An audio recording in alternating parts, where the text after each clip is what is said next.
Pemirsa, senang sekali saya dapat kembali hadir menyapa Anda dalam program Berita Hot News dengan berbagai informasi penting dari dalam negeri. Beragam peristiwa terjadi hari ini, mulai dari bantuan pemerintah Bengkulu untuk korban bencana di Sumatera, kebakaran hebat di gedung teknologi, hingga insiden kecelakaan dan kericuhan yang menimbulkan keprihatinan masyarakat. Kami akan menghadirkan laporan lengkap, jelas, dan dapat dipercaya untuk Anda.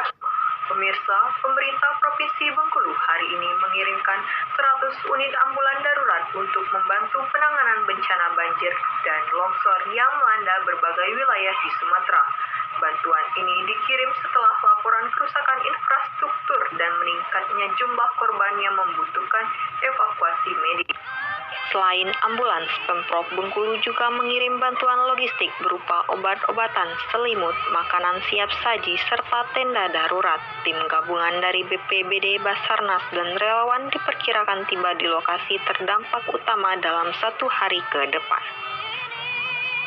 Lainnya, sebuah kebakaran besar terjadi di gedung Teradron, salah satu fasilitas teknologi yang menyimpan berbagai perangkat pemetaan dan drone industri. Kebakaran terjadi pada siang hari dan membuat aktivitas perusahaan langsung dihentikan secara total. Api pertama kali terlihat dari ruang penyimpanan perangkat elektronik. Material yang mudah terbakar membuat api cepat merambat ke lantai atas.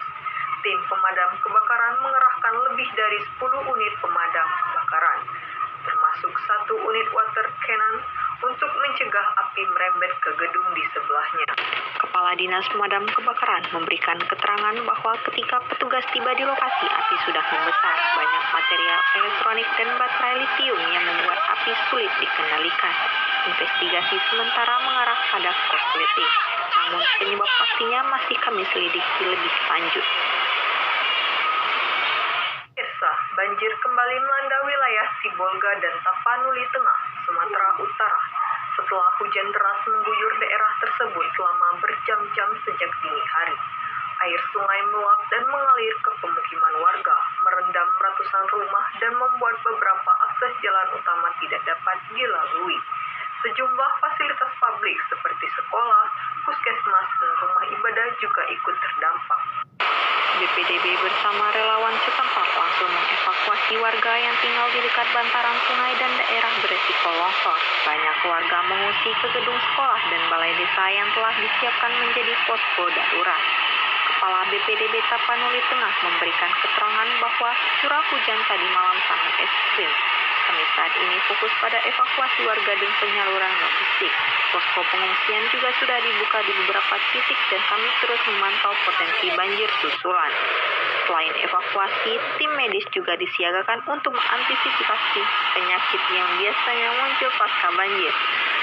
Berita selanjutnya datang dari dunia pendidikan. Pagi kemarin, suasana di SD Negeri Kalbaru 1, Cilincing, Jakarta Utara mendadak mencekam setelah sebuah mobil pengantar makanan bergizi gratis atau MBG menerobos pagar sekolah dan menabrak para siswa yang sedang berkegiatan di lapangan. Kejadian berlangsung sekitar pukul 7.39 waktu Indonesia Barat saat siswa berkumpul sebelum kegiatan belajar dimulai. Rekaman CCTV di lokasi menunjukkan detik-detik mobil Daihatsu Grand Max berwarna putih menghantam pagar sekolah hingga roboh, lalu menuju ke tengah kerumunan siswa dan beberapa guru yang hadir di lapangan. Mobil baru berhenti setelah menghantam dinding bangunan sekolah. Akibat kejadian ini, belasan orang mengalami luka-luka, termasuk siswa dan guru. Korban langsung dilarikan ke 2 rumah sakit, yakni Rumah Sakit Koja dan Rumah Sakit Cilincing, untuk mendapatkan perawatan medis. Berita terakhir mengenai sebuah insiden tragis terjadi di kawasan Taman Makam Pahlawan, Kalibata, Jakarta Selatan pada Kamis sore yang mengakibatkan seorang penagih utang atau mata elang tewas setelah dikeroyok massa.